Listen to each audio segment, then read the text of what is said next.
Today with the fabulous, amazing Jessica from the Subscription Box Planner. Hi.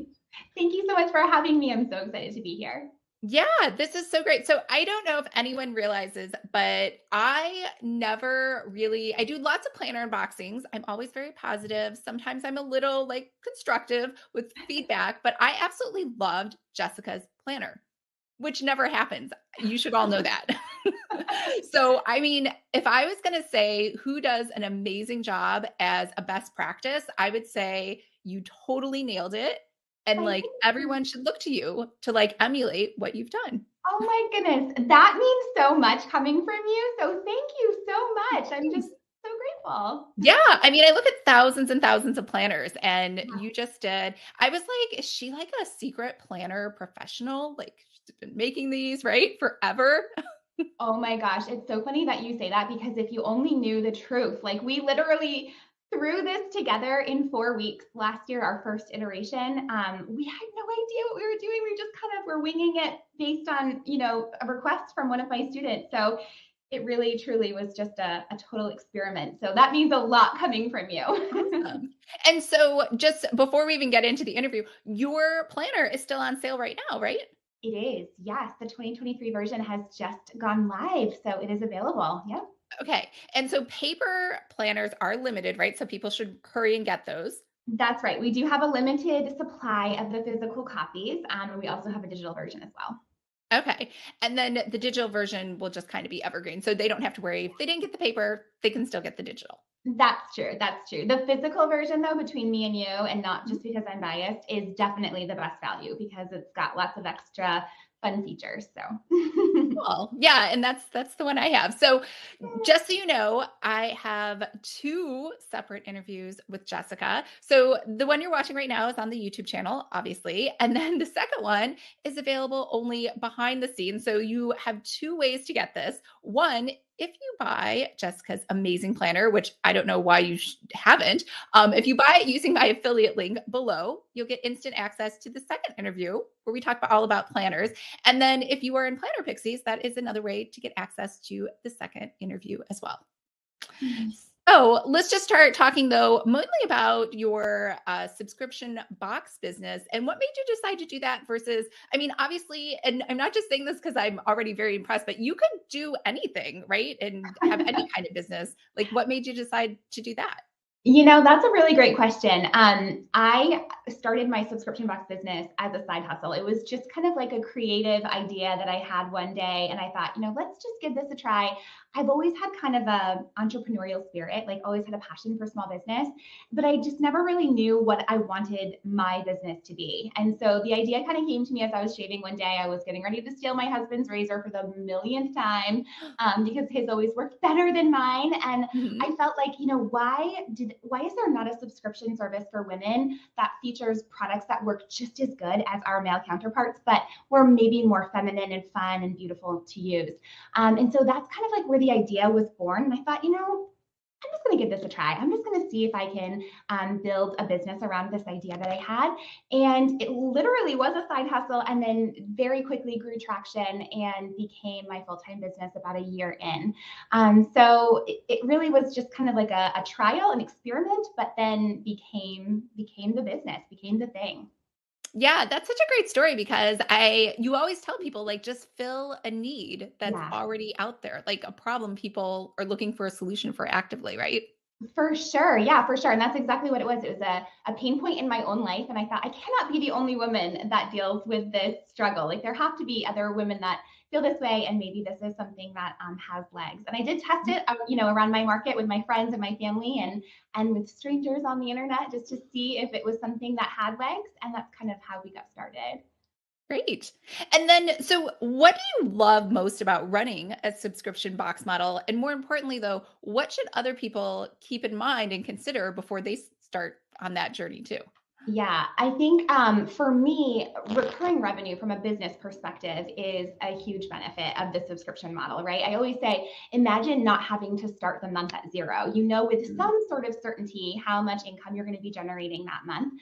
based on your subscription sales. And so that's one thing from a business perspective. But then from just a human perspective, it's so great to be able to have a subscription box business because your customers are coming to you over and over again, maybe at a higher frequency of return rate than a regular e-commerce store. And so you have the opportunity to really get to know what they like, what they don't like, and build a strong relationship with them so that you are continuing to give them exactly what they want every single month.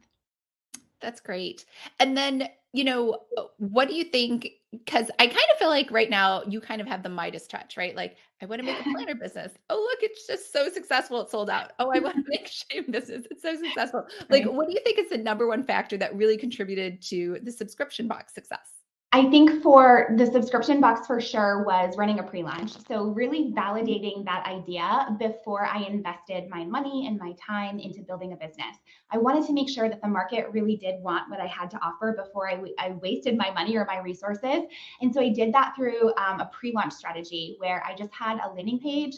I collected email addresses, for the chance to win a 3-month subscription and just kind of shared that everywhere. And I felt like once I got to about 1,000 email addresses of people that weren't my friends or family, then I felt like I had validated the idea enough to be able to pursue it and pull the trigger. But I really think that having that email list, that safety net or that security of like, I have buyers, I have potential buyers lined up right here. I feel confident in launching the business. And if I didn't have that, I may have reevaluated things. Mm, okay. And then, if you could start over, is there anything you would have done differently? Yeah, I think for me, it was really mindset. I really Mm, struggled for a long time, probably 5 or 6 months before I started the business, like going through my own mindset challenges and limiting beliefs of like, who do you think you are to be doing this? This is a really big industry. There's already some really big players. Like you're just a mom from New Hampshire. Like who are you to do this? And so I wish that I had known what I know now, and that is, the world needs our flavor, our unique flavor. Like we all have different gifts and talents that we can bring to our business, and that's what makes it so unique and special. And I wish that I had been more confident in that moving forward, or so I could start earlier. So I hope if anybody is listening and they're in that phase, that they can take that to heart and know that it's okay if there's competition, there's room for you too. Oh, good. And I think that also speaks to the fact that even though you weren't 100% like gung ho, you still succeeded. Yeah, for sure. I mean, it wasn't a smashing success every single day, right? There were still challenges, but yeah, for sure, we got through it. Awesome. And so what's the best part about owning a subscription-based model versus any other type of business? I think really kind of going back to what we talked about before, recurring revenue is huge, but Mhm. really that bond that you have with your customers. I just love the community that comes with having a subscription-based business. Your customers are there with you month over month, and you have this ability to build a relationship with them in a unique way. I know that like I have a limited release shea butter that comes out every season. It's pumpkin spice and it smells so amazing. And I know that I can count on my customer, Danielle, who absolutely loves pumpkin spice, to come back every single year to buy that. And I think that that's like a special community aspect of having a subscription box business, is that you really get to know your customers and what they love. And that just makes it more fun and enjoyable, makes that process more fun. Awesome. And I could be wrong about this, but I think you're on Shopify, not Cratejoy, right? Yes, you're right. Yes. And how did you make that decision? So I actually did start on Cratejoy. When I first started the business, I started there because it was so easy to use and it was kind of like the Mhm. place to be for subscription box business. Yes. But after a little while, I realized that I just needed more features that weren't really available to me on Cratejoy. Just my model is more of an e-commerce subscription hybrid, and Mhm. Cratejoy is really subscription first. So it works great for those subscription boxes that are like the traditional of the month type boxes. But with mine being like a replenishment with other products that people can purchase, I really needed more robust features that Shopify offered. Awesome. And so, you know, since everyone's been like doom and gloom talking about the recession and pandemic, did that really affect your business at all? Or you think the subscription box business as a whole? Yeah, I think that's a really good question and something we all should consider as business owners. But I also think that during a recession, there's truly some truth to that whole lipstick effect. which is basically where, consumers don't cut all the little luxuries out of their life.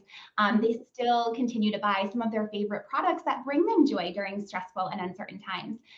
So I think that, we have not seen a dip in numbers yet. Maybe it's been a little bit slower on new subscribers coming in, but our existing subscribers have stuck around. And I think that, as a subscription box owner, it gives us the opportunity to kind of innovate and show up in a way that allows us to continue to serve our customers and meet them where they're at. So maybe that means offering a slightly different version, like maybe a mini version at a lower price point, so people can stay subscribed during these types of times. Oh, those are good. Those are good ideas. I didn't even think about those. Yeah. Have you actually had to implement any of those, or is yours like recession? Well, recession proof. Well, I kind of hope so, right? Everybody's shaving. They're probably not going to stop shaving if they do shave. But we do have, downsell offers, so people can reduce the quantity of the blades that they're receiving, or they can drop some of their add-ons, and they can kind of customize their plan so that it fits within their budget. Yeah, I almost think it would grow during the recession because a lot of my friends that were doing laser, first of all, they were shut down, but also it's much more expensive. So they're like, well, I guess I'll just go back to shaving. That's a really good point too. Yeah, during COVID, we definitely saw an uptick in sales. Like, I don't know what it was, just people were buying or stocking up on razors. I'm not really sure. Maybe Right. they were afraid they were going to go out of stock. So, for others that are just love this business model, they want to get into it. What do you think are good niches that, sell well? And I know yours was unique because you were just like, I personally have this need and I want to do it. What are some other areas other people could possibly consider? Yeah, I think really the truth of it is the curated subscription boxes. So like the ones we think of that are maybe not replenishment style like mine, but more like FabFitFun, where we're Mhm. curating a box of items around a common theme or category or interest.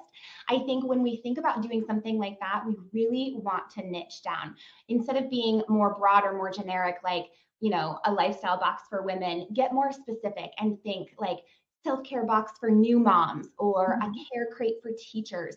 Be really specific in how you niche down, because that makes it so much easier to scale and easier to grow. I think it's kind of, sometimes we think, well, if I'm just trying to reach all women, won't Mhm. it be easier to grow my business? But Right. it actually is a little bit more difficult to do it that way. So really focusing in on your niche and then niching down even one more time if you can. Yeah, that's a great idea because even as a consumer, when I see something and I'll say, "Oh my gosh, that was so made for me. This is Yeah. exactly what I needed," versus something too general, I'm like, Yeah. and then I'm like comparison shopping. Well, there are 10 other people that do that too. Exactly, exactly. You've nailed it. That's exactly why we do that. So that brings us to our next question is what is, in addition to that, what's the another big mistake you see subscription box creators making?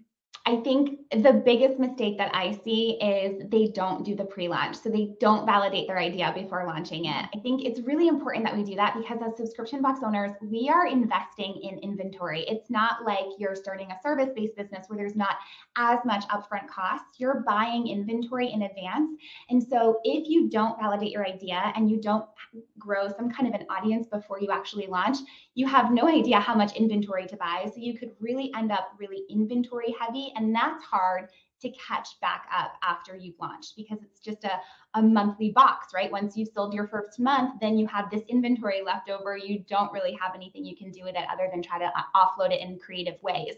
So it's really important to do that pre-launch ahead of time and to grow an audience before you really build your business so that you know that when you are buying products, you have customers that are going to be ready to buy those on the other end.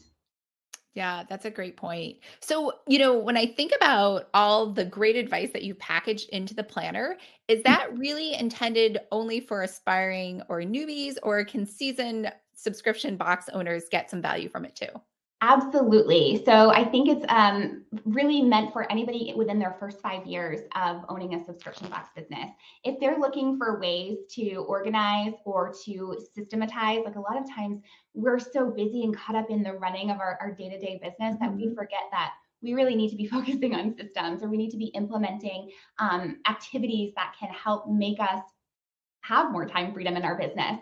And so the subscription box planner is intended to help them do all of those things, to organize, to run, to grow, and to add those systems to their business if they haven't already. Great. And, for anyone watching, I forgot to ask you this. If they want to work with you further to get some more guidance and advice from you, is that a possibility, or what kind of services do you offer? Yeah, I have several products that really help subscription box owners or aspiring subscription box owners get started. So the best way to do that is to just message me on Instagram and we can connect and I can point you in the right direction. Perfect. Awesome. So I will leave all of Jessica's information below, and make sure to check out her planner, which is very, very organized. And I think just gives you a good framework. Whether or not you're going to follow every single step in there, at least you know what you're skipping that maybe was something you should follow. That's right. Yes, it gives you a framework to follow if you need the help. Yep. Mhm. All right. Well, thanks so much for being on here. And we will talk to you next. If you want to hear more from Jessica, you can in interview number 2 if you join Planner Pixies or if you buy the planner below. So, bye, Thanks for having me. everyone.